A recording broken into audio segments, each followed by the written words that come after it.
Bonjour à toutes et à tous. Bienvenue dans cette séance de présentation du baccalauréat en sciences politiques.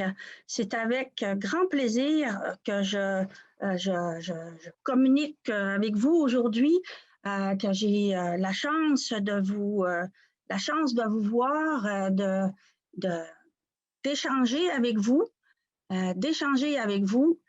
sur le programme, voilà, sur le programme qui nous intéresse à partir du début. Il y a quelque chose qui va mal avec mes... Alors, je vais y aller comme ça, sans plus tarder. Alors, je me présente, mon nom est Pauline Côté, je suis directrice du programme de baccalauréat en sciences politiques et du certificat également. Et je suis professeure en sciences politiques. Ma spécialité, ce sont les rapports entre politique et religion, les États et les religions, en particulier les religions minoritaires. Et je dirige ce programme qui me passionne, et je peux vous dire que les études en sciences politiques, c'est la passion d'une vie.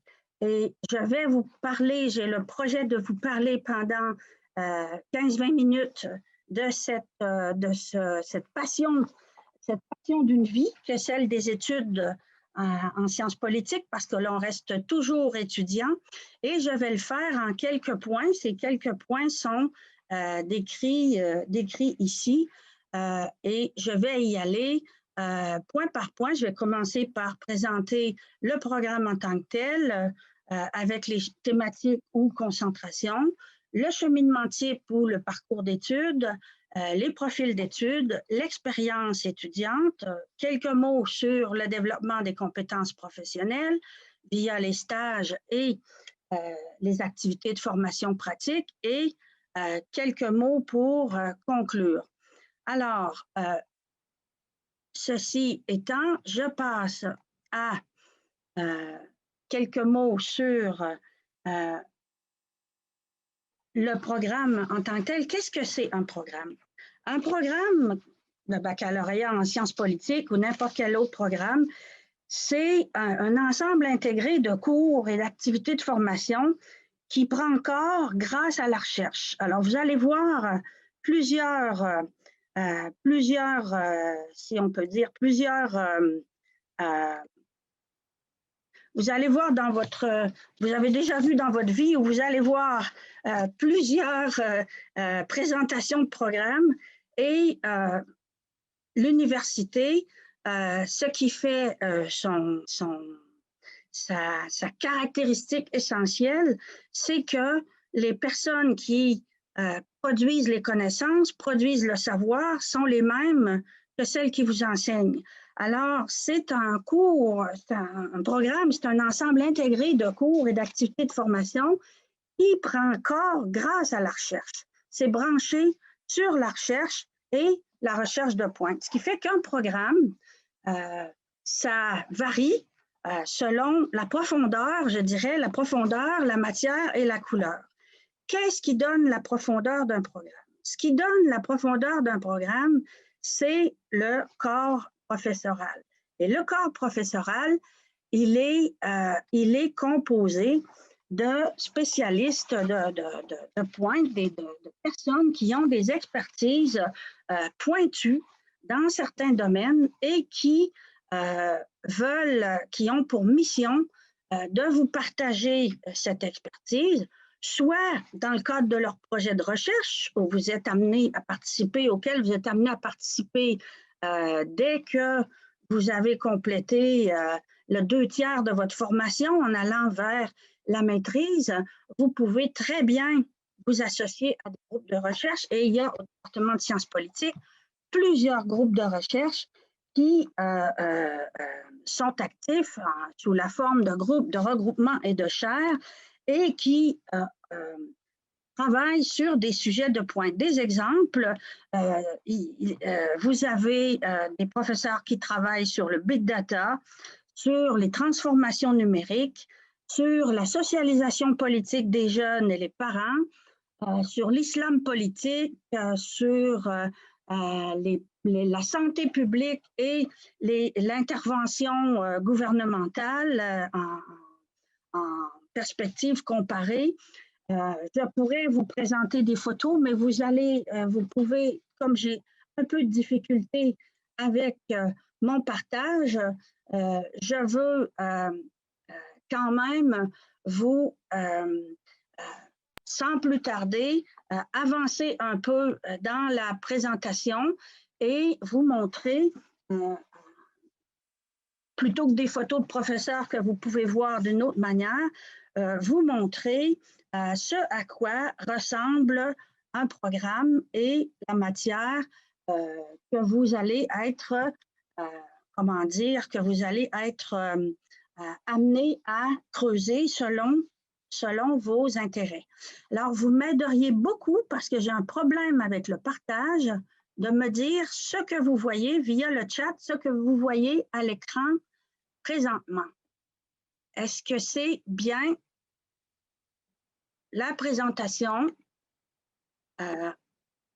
ici, un programme des thématiques? Est-ce que c'est ce que vous voyez? Merci beaucoup. Alors, je vous parlais du corps professoral aux expertises de pointe et ce sont des champs de spécialisation qui irriguent l'enseignement. Vos professeurs ne sont pas que des enseignants, ils sont des chercheurs. Et ça colore toute votre formation et ça lui donne la matière, oui, mais ça donne la profondeur et la couleur. Alors, pour vous donner une idée de ce que sont les champs de spécialisation, parce qu'il y a des expertises pointues, et puis, par exemple, quelqu'un qui travaille sur le big data, les transformations numériques, peut le faire du point de vue de l'opinion publique ou bien du point de vue de l'activité des gouvernements. Dans un cas, il va être dans le champ de l'administration publique, puis dans l'autre cas, il va être dans le champ de la sociologie politique et des études de l'opinion publique. Il va être plutôt du côté de la communication et des stratégies politiques. Alors, vous voyez que le corps professoral, avec ses expertises pointues, il y a un certain, on va dire ça percole dans les champs de spécialisation et ça colore l'enseignement, votre bac. Et votre bac, sachez que vous pouvez le faire avec ou sans concentration. Les concentrations interviennent si vous désirez en prendre en deuxième et en troisième année. Et quelles sont ces concentrations? Ces trois grandes concentrations qui vous donnent si on peut dire, l'approfondissement souhaité de certains sujets. Ce sont les concentrations communication et stratégie politique, institutions et politiques publiques au Canada et au Québec, politique internationale et région du monde. Qu'est-ce que ça veut dire, l'approfondissement souhaité? Par exemple, je prends la concentration communication et stratégie politique. Ça veut dire des cours, une fois que votre première année de cours obligatoire est complétée, vous prenez la concentration communication et stratégie politique, et ça veut dire que vos cours optionnels, Paul, ils vont être des cours parmi la liste des cours marketing et stratégie politique appliquée, campagne permanente et marketing des gouvernements, médias numériques et vie politique, participation politique et démocratie, les partis politiques au Canada et au Québec. J'aurais pu vous donner pareillement l'exemple de la concentration politique internationale et région du monde, et ça voudrait dire que vos cours optionnels, vous les choisirez pour vous donner un avant-goût de ce que serait, parce qu'une concentration, c'est 12 à 18 crédits. Alors, ça veut dire que vos cours optionnels, ça serait du genre relations internationales du Canada et du Québec, relations internationales des États-Unis, sécurité internationale, politique climatique, politique et justice climatique, c'est un thème là, qui monte, système politique d'Afrique et, par exemple, autre exemple, l'islam politique dans le monde arabe. Je vais même donner un cours donner l'exemple d'un cours que j'enseigne moi-même qui est régime politique, religion et laïcité dans le monde. Alors, c'est ça que ça recouvre, les concentrations. Un programme, ça veut dire un parcours d'études. Un parcours d'études, ce que ça implique, c'est un cheminement type. Je vais expliquer le cheminement type dans le cadre du certificat et dans le cadre du baccalauréat. Alors, pour ce qui est du certificat, je vais aller chercher la page, oups, déjà ici, voilà. Est-ce que vous voyez bien? Mon partage d'écran est en pause, je vais l'arrêter et je vais le reprendre pour vous montrer le certificat. Est-ce que vous voyez bien le certificat en sciences politiques? Vous pouvez me faire signe. Merci beaucoup. Alors, voilà, un certificat. Pourquoi on ferait un certificat plutôt qu'un bac? On ferait, puisque je le présente comme ça, on ferait un certificat parce qu'on n'est pas sûr, tiens, on voudrait, on a un intérêt pour la science politique, mais on n'est pas certain, on veut y goûter. On veut goûter à un peu de tout, puis on veut faire un survol. On pense qu'on peut prendre goût aux études en sciences politiques, puis on veut un aperçu. Eh bien, c'est ça que ça permet, le certificat, parce que les cours du certificat dans la quincaillerie, si on peut dire, du programme, les cours de certificat sont contributoires pour la très grande majorité, sinon pour tous, au baccalauréat. Alors, ça veut dire que vous avez déjà un avant-goût du bac. Un avant-goût du bac, ça veut dire que vous avez les fondamentaux dans les divers domaines de spécialisation. J'en ai parlé. J'ai parlé des domaines de connaissances, des champs de spécialisation. Ben, on a politique et démocratie au Canada et au Québec. Ça, c'est les institutions politiques au Canada et au Québec, c'est la sociologie politique, c'est les élections. Ça nous donne vraiment, c'est le cours de base pour le domaine de spécialisation, ce qu'on appelle sociologie politique, vie et institutions politiques. Vous avez un autre fondamental qui est démocratie et autoritarisme. C'est un cours que j'ai le plaisir d'enseigner avec, à partir de l'automne, un collègue. On sera en équipe. Et ça, c'est le cours de base pour tout ce qui est le champ de spécialisation politique et région du monde. Ces cours-là sont les cours de base et vont vous amener ensuite à pouvoir exercer vos options dans le cadre du certificat, vos options pour goûter à un peu tout. Voilà pour le certificat. Sans plus tarder, je vais retourner et vous mettre ici. Je vais aller chercher la présentation globale du baccalauréat en sciences politiques. Je l'amène à l'écran.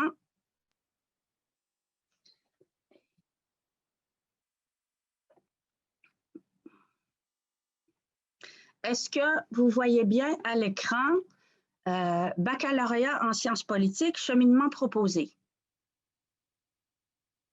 Merci, vous êtes des anges. Voilà, si vous voulez, vous avez là le portrait de votre programme. C'est comme si vous y étiez. Il y a une légende qui est très facile. En bleu, ce sont les cours obligatoires. Les cours obligatoires, c'est ce que vous avez comme à votre programme en entrant. C'est ça le cheminement proposé, le cheminement type du programme de baccalauréat. En bleu, donc. Vous voyez bien, c'est tout à fait ce qu'on avait tout à l'heure. Politique et démocratie au Canada et au Québec, la base d'un peu chaque champ, la base d'un peu de chaque champ, voire même chaque concentration. Communication et médiatisation du politique, c'est très, très en demande à l'heure actuelle. Et les fondamentaux sont là. Et puis, on ajoute par rapport au certificat les fondamentaux de la méthodologie. Donc, des cours obligatoires en bleu, ça, c'est premier automne, premier hiver, avec presque pas de changement. Si vous entrez, que vous entriez à l'hiver ou à l'automne, il n'y a presque pas de changement. Et puis, vous avez encore du bleu en troisième année. En troisième année, ce dont on est très fiers, vous êtes ensemble votre cohorte de départ. Et votre cohorte de départ, ce sont entre 80 et 100 étudiants. Et à la fin, ça peut être 60 à 75. Ça ne veut pas dire que entre deux, il y a des étudiants qui ont été éliminés, mais ça dépend beaucoup du parcours. Si on est allé faire, par exemple, un séjour de mobilité internationale ou si on fait une spécialisation qui nous, pas une spécialisation, c'est surtout en fait si on prend le parcours de mobilité internationale, le profil international qui se situe ici à l'automne 3. Mais ce sur quoi je veux attirer votre attention, ce sont 2 séminaires en troisième année qui sont des séminaires de recherche où vous vous retrouvez, votre cohorte de départ, où vous vous retrouvez entre étudiants du baccalauréat en sciences politiques pour travailler ensemble, creuser des sujets de recherche avec supervision. Et il y a des thématiques qui sont attachées à ces séminaires. Vous en avez un à l'automne et vous en avez un autre à l'hiver. Ça, c'est le cheminement type. Première année, deuxième année, troisième année. Qu'est-ce que j'aimerais encore vous dire à propos du cheminement des études? On a aux années 2 et 3, ici, vous avez cours optionnels. Cours optionnels, c'est ici que jouent les concentrations si vous décidez d'opter pour une concentration. Aucune concentration n'est obligatoire. Vous décidez à tout moment, on va dire un moment utile pour pouvoir atteindre la concentration, c'est-à-dire 18 crédits, pour atteindre la concentration qui apparaît sur votre relevé de notes. Vous devez vous garder la place pour 18 crédits à option que vous prenez dans une liste de cours qui sont ceux de la concentration. Voilà où s'inscrivent les concentrations et viennent s'inscrire parmi les cours optionnels. Qu'est-ce que j'aimerais vous dire aussi pour l'année 2? L'année 2, c'est là où interviennent aussi des choix que vous pouvez faire quant à votre profil d'études. Alors, les profils d'études, ce sont principalement 3 choses. Ce qu'on appelle le profil international, ce qu'on appelle le profil distinction et le profil, par exemple, développement durable. Qu'est-ce qu'un profil? Un profil, c'est plutôt que de prendre une concentration, vous aimeriez peut-être colorer, on va dire, donner à votre formation une certaine personnalité du fait d'expériences que vous aurez faites ou d'expériences que vous aurez faites ou d'un objectif particulier que vous avez. Expérience que vous aurez faite, celle de la mobilité internationale. Ça, c'est ce qu'on appelle le profil international. Un profil, ça comprend 12 crédits. C'est moins que la concentration qui en comprend 18. Et le profil, l'intérêt du profil, donc, c'est d'annoncer une certaine couleur, une certaine personnalisation de votre parcours. Et le profil, la mention du profil intervient au diplôme. Par exemple, si vous allez, vous prévalez de la mobilité internationale, vous décidez de vous candidater au profil international, eh bien, la réflexion intervient en deuxième année. À la fin de la deuxième année, ou à la deuxième session de la deuxième année et vous réfléchissez à poser votre candidature et vous posez effectivement votre candidature pour aller passer un trimestre avec l'appui de votre institution et la reconnaissance au tarif de l'Université Laval, vous étudiez à l'étranger, avec l'appui de votre institution et avec l'appui de votre direction de programme sur la reconnaissance de ce que vous aurez fait à l'étranger. Alors, qu'est-ce que ça comprend? Il faut avoir complété 24 crédits. Prenez en note, profil international, il y a quelques conditions. Il y a comme condition d'avoir complété 24 crédits au moment où on désire partir en mobilité internationale. Donc, ce serait l'automne 3. La plupart du temps, ça se situe ici. À l'automne 3, on revient à l'hiver 4. On peut passer 1 ou 2 trimestres en mobilité. On a donc un nombre de crédits à avoir complété. On a aussi une moyenne de 2,67 sur 4,33. Ça, c'est une exigence académique. Ce n'est pas si élevé que ça, comptant que 3, ça correspond à B-. Alors, 3 sur 4, 33, c'est entre B-, c'est B-, oui, B-. Et donc, vous pouvez candidater, vous êtes retenu et quand vous partez, on s'est entendu sur les cours qui sont reconnus. Ça, c'est le profil international. Maintenant, je peux vous parler du profil distinction.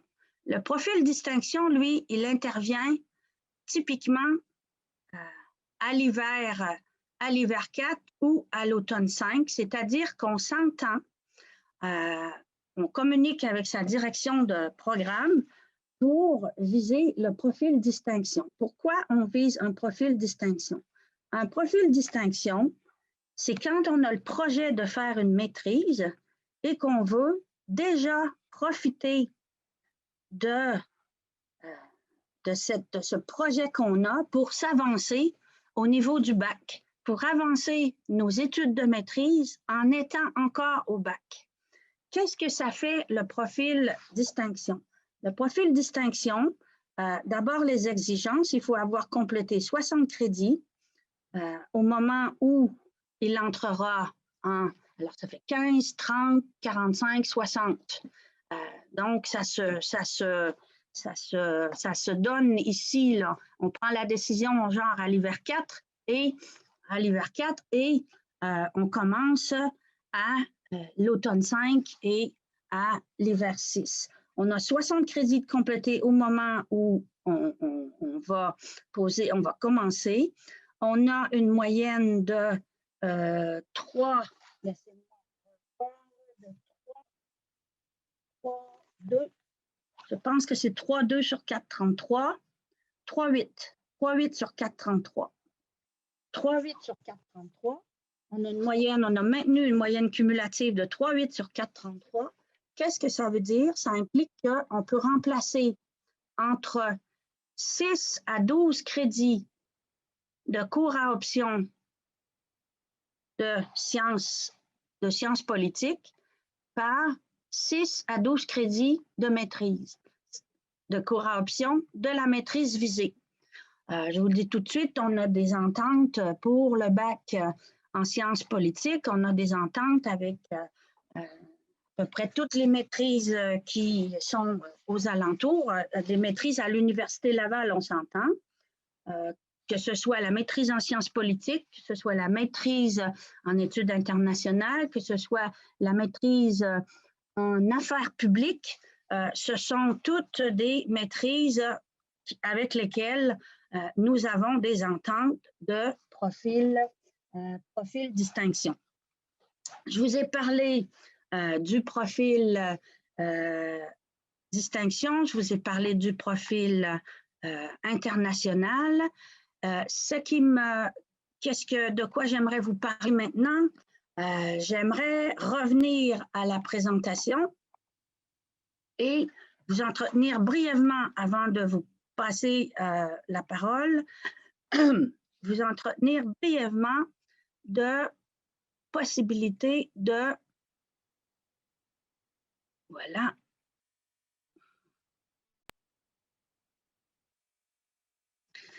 Est-ce que vous avez encore le baccalauréat comme, non, je veux partager ce, je vais aller chercher donc cette présentation, écran partagé.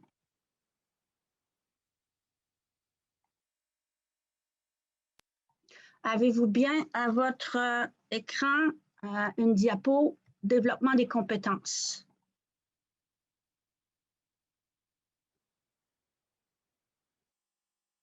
Oups. Est-ce que oui, vous avez bien ça, développement des compétences, OK. OK, je vais aller la défiger. Je vous ai parlé pour voir si j'ai touché tous les points. Outre le profil distinction, on a aussi le profil développement durable. Je vous en dirai un peu plus au moment des questions. Je voudrais dire quelques mots sur les expériences étudiantes. Vous devez savoir que dans le cadre de votre programme, il y a plein de possibilités. Il y a plein de possibilités d'acquérir en cours même de formation, d'acquérir de l'expérience étudiante et des compétences professionnelles. Là, j'ai surtout écrit expérience étudiante, mais ce peut être aussi des compétences professionnelles. Et les compétences professionnelles, c'est dans le cadre des stages. Prenez en note simplement que votre programme de sciences politiques offre toute une panoplie de stages auxquels vous pouvez, de stages rémunérés. Il y a bien sûr une sélection selon les places, selon la disponibilité selon l'offre et la disponibilité des places, mais ce sont des stages presque entièrement, presque tous les stages sont rémunérés. Et vous pouvez candidater à des stages dès la première année, à la fin de la première année de formation. Et vous pouvez faire jusqu'à 6 ou 9 crédits de stage. Ça vous permet d'acquérir déjà, de développer des compétences professionnelles du genre que vous allez utiliser plus tard. Je vous donne seulement un exemple de stage effectué, de stage assez typique effectué par des étudiants de sciences politiques dans un cabinet de ministres ou de chefs de parti. Ce sont des endroits où les étudiants de sciences politiques développent des compétences professionnelles, par exemple dans la veille stratégique de l'opinion publique. C'est quoi la veille stratégique de l'opinion publique? C'est à partir d'une liste de médias qu'on va vous avoir fournis, de critères de sujets d'intérêt, et ça n'exclut pas loin de là une initiative de votre part. Ça va être de faire une veille, ce qu'on appelle une veille stratégique des réseaux sociaux, une veille stratégique des médias numériques, de la presse, sur tous les sujets qui intéressent vos patrons, vos mandataires, vos boss. Et vous allez être amené à faire des revues de presse, à faire des comptes rendus critiques, une veille sur les enjeux qui se développent, qui ne sont pas dans la liste qu'on vous a donnée, mais qui, en anglais, on dit bubbling up, là, qui montent. Là. Et à partir d'un certain nombre de critères, vous allez développer donc une expertise, une compétence professionnelle en complément, puis des fois en prolongement de ce que vous avez dans vos cours. En complément, c'est par exemple, vous avez déjà fait des synthèses critiques de texte, Donc, vous pouvez faire des synthèses aussi critiques de texte. On peut vous donner un mémoire, on peut vous mettre à travailler sur des mémoires déposées en commission parlementaire, puis vous devrez faire une synthèse critique des mémoires. Faire un portrait des positions, fixer les positions des uns et des autres, en faire une analyse critique selon les positions prises, selon selon les positions prises. Alors ça, c'est en prolongement, en complément, mais vous avez aussi en prolongement, c'est-à-dire exemple de ce que j'ai indiqué tout à l'heure, ben, vous développez un atout, une acuité particulière dans la veille stratégique, par exemple, des médias sociaux, et on va vous rechercher pour ça. Ça, c'est pour les compétences professionnelles. L'expérience étudiante, ben, c'est aussi par rapport au stage, et il y a des exemples de stages que je peux vous donner. Les exemples les plus communs, ce sont les stages dans la... Alors, je vous ai parlé du développement des compétences que je ne l'avais pas à l'écran. Et vous voyez un peu ce que ça recoupe. J'ai parlé, pardon, de la veille stratégique d'enjeux. Développement des compétences, ça peut être en cours de formation, ça veut dire à partir de votre deuxième et de votre troisième année, c'est pas rare que vous pouvez travailler pour un projet de recherche, pour une chaire de recherche, dans le cadre d'un projet de recherche qui se développe, qui est en cours, qui est animé par un professeur ou une équipe de professeurs. Et à ce moment-là, vous pouvez être amené à collaborer, par exemple, à l'étude de l'opinion publique par la collecte des données pertinentes en provenance des sphères médiatiques et vous familiariser avec ce qu'on appelle le big data.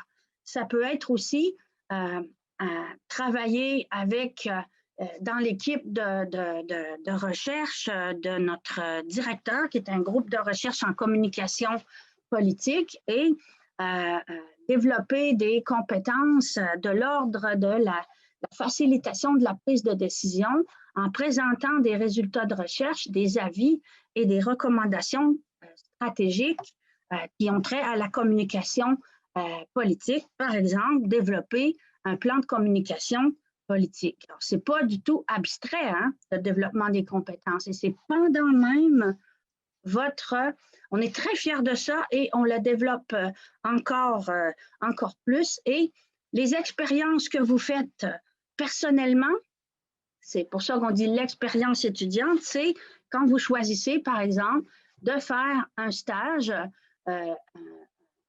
ou bien encore ce qu'on appelle une activité de formation pratique, c'est de vous inscrire dans des associations qui prépare la simulation des Nations Unies, de l'Assemblée, les travaux de l'Assemblée des Nations Unies, ou encore qui travaille à préparer et qui effectue une simulation des travaux ça c'est la simulation parlementaire européenne, canadienne et québécoise, c'est le Parlement européen, une simulation du Parlement européen.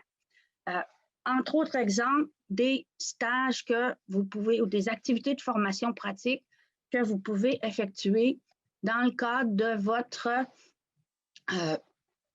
programme. Et là-dessus, je m'arrête et je vous écoute. Je suis tout oui pour vos questions en espérant ne pas avoir été trop longue. Je vais vous consacrer tout le temps désiré je vais consacrer tout le temps désiré à répondre à vos questions. Je vous écoute et si vous voulez intervenir, tout simplement, vous ouvrez le micro. Si quelqu'un parle déjà, vous m'indiquez via l'outil de conversation que vous désirez prendre la parole. Je vous écoute.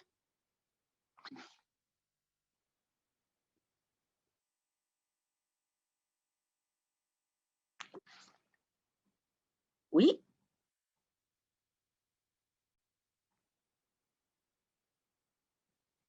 Est-ce que vous avez des questions?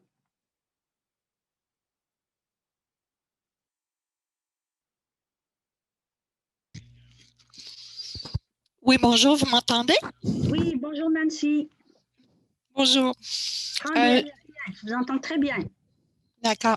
J'aimerais savoir, dans le cadre d'un baccalauréat multidisciplinaire, Oui. est-ce que les cours au certificat sont les mêmes? Oui, oui. C'est-à-dire que, à peu de choses près, oui. Quand vous parlez d'un bac multi, vous parlez d'un bac 30-30-30. Oui, c'est ça. 3 certificats, oui. Oui. D'accord. Et puis, l'admission à un certificat, est-ce que c'est le même, les mêmes documents, le même procédé que pour un bac? C'est le même processus. C'est le même processus. Ce sont les mêmes. Laissez-moi voir. Il y a une particularité pour le certificat, c'est qu'il y a de l'admission pour l'été aussi. Ah.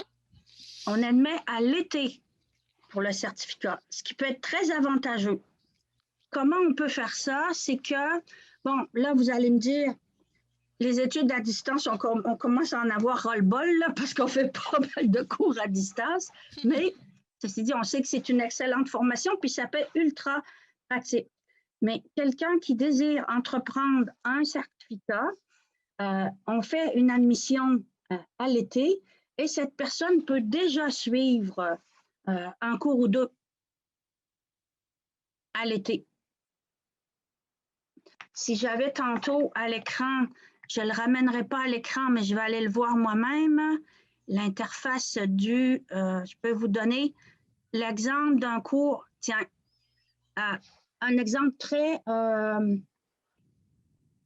qu'est-ce qui se donne l'été? Ce qui se donne très souvent l'été, c'est un cours comme régime politique, religion et laïcité dans le monde.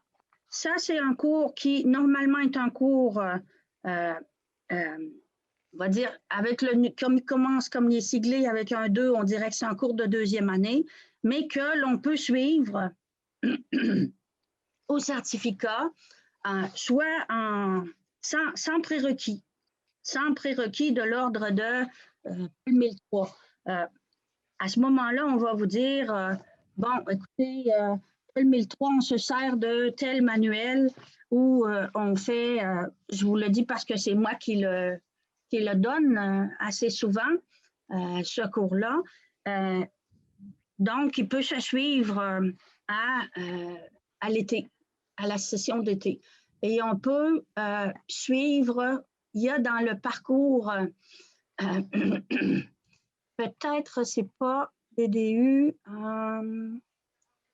je ne sais plus lequel, mais il y a toujours un autre cours à option du genre sans prérequis, ou bien alors on peut suivre un cours de langue qui est dans... Non, il n'y a pas vraiment... Oui, 3 cours, la règle 1. 3 cours parmi. Voilà. Là, vous avez des cours de langue et vous avez des cours, vous avez 3 crédits que vous pouvez prendre parmi. C'est-à-dire que dans la règle du certificat, il y a des cours de sciences politiques, mais il y a aussi 3 crédits à prendre hors certificat. Et parmi ces cours-là, ça peut être un cours de sociologie, un cours de service social, relations industrielles, histoire, géographie, économie, droit, communication. Ça peut être un cours d'allemand, un cours d'administration, un cours de japonais. Vous avez une liste.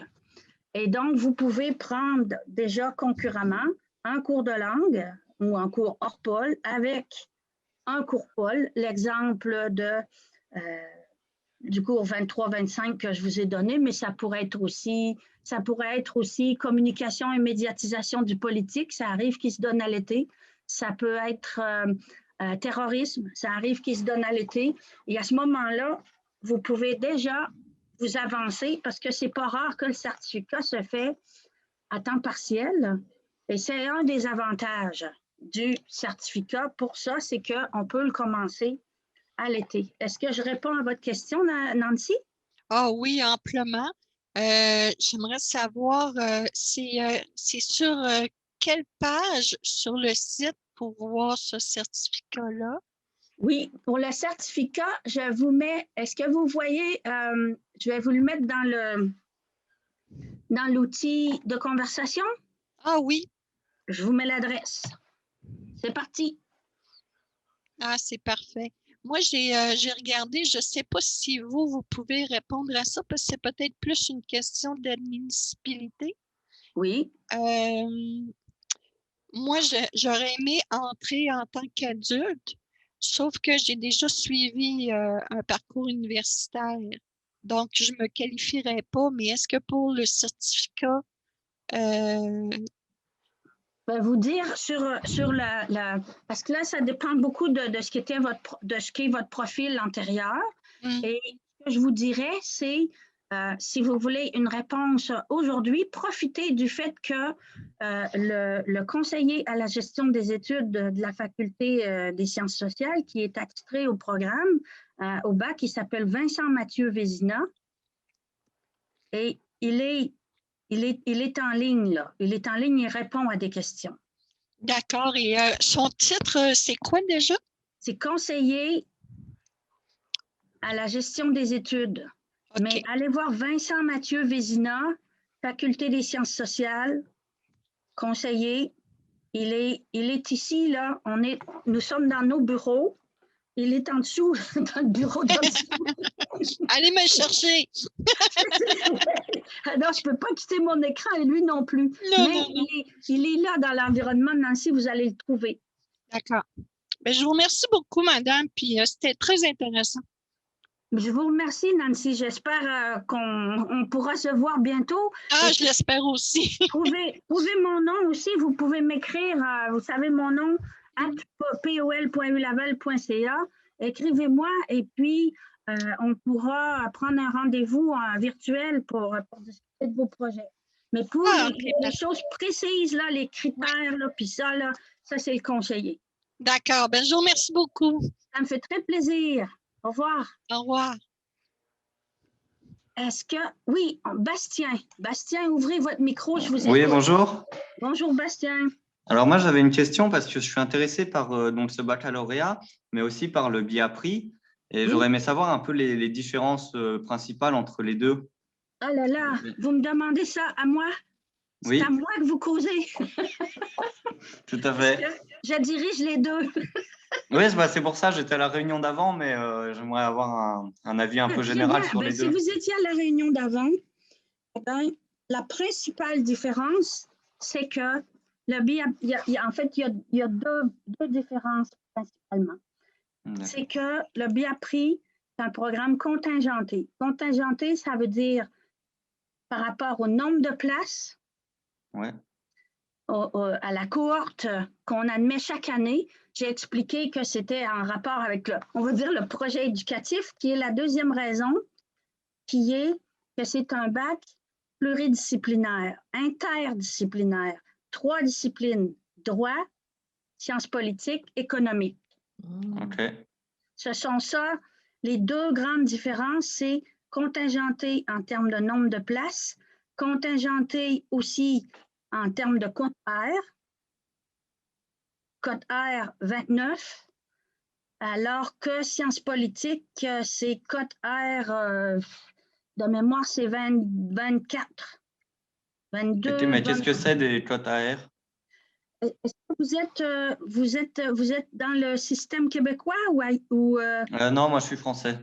OK. Alors, à ce moment-là, on calcule selon ce qu'on appelle une valeur globale. Selon l'institution que vous avez fréquentée, la discipline et tout, il y a un calcul qui se fait, on établit ce qu'on appelle une valeur globale. Et vous pouvez vous faire expliquer par le même Vincent Mathieu, à qui je D'accord, oui. viens de référer Nancy. Vous l'accrochez et vous lui demandez comment ça se traduit en termes de valeur globale, mais la valeur globale, c'est 26. D'accord. Donc, c'est ce qui fait office de code R, on va dire, quand on est à l'extérieur du système québécois. Et voilà, je suis très contente de votre intérêt, Bastien, pour les 2 programmes. Et puis, je ne sais pas si j'ai bien répondu à vos questions. Oui, mais du coup, ça veut dire que pour le baccalauréat en sciences politiques, il y a plus de 3 matières ou comment ça se passe? Parce que pour le BIAPRI, vous avez dit qu'il y a 3 matières. Non. Quand on dit que c'est pluridisciplinaire, c'est-à-dire que ce n'est pas des matières, ce sont vraiment plus que des matières, c'est une combinaison de matières. C'est une prédominance? Trois, on va dire c'est trois spécialisations, on va le dire comme ça. D'accord. Alors qu'en sciences politiques, c'est baccalauréat intégré, vous avez 3 cordes à votre arc. Votre formation comprend pour 1/3 des cours de droit, pour 1/3 des cours d'économique et pour 1/3 des cours de politique. Alors que le bac en sciences politiques, c'est 3/3 de cours en sciences politiques. Ah oui, d'accord, ok, bah, je comprends beaucoup mieux, oui. C'est bon? Mais du coup, les débouchés sont sensiblement les mêmes? Les débouchés sont sensiblement les mêmes à peu de choses près. Ça va dépendre de l'employeur. Je vous donne un exemple. Oui. Les débouchés, c'est dans la haute fonction publique, c'est avec un bac où ce sont les cabinets politiques, les cabinets ministériels, ce sont les directions de communication publique, les directions d'analyse des politiques des ministères. Le BIAPRI, on ajoute l'aspect international. C'est là la différence. On ajoute l'aspect international, puis on ajoute la combinaison des disciplines. Par exemple, un étudiant du BIAPRI va être, supposons que la direction de l'administration, c'est la direction des poursuites criminelles et pénales. Ben là, c'est clair que l'étudiant du BIAPRI va avoir un avantage. Ouais. Vous comprenez pourquoi. Mais autrement, ça dépend du mandat. C'est une question aussi de ce qu'on va avoir fait avec sa formation. Si on a fait un peu de tout, ou bien si on s'est concentré, puis on est allé se chercher des compétences professionnelles, on peut avoir le même genre de débouché. D'accord, ok. Ça va? Oui, ben vous avez parfaitement répondu à mes questions. Merci Bastien, ça me fait plaisir. Est-ce qu'on a d'autres questions? Merci beaucoup. D'autres mains levées ou via l'outil de conversation?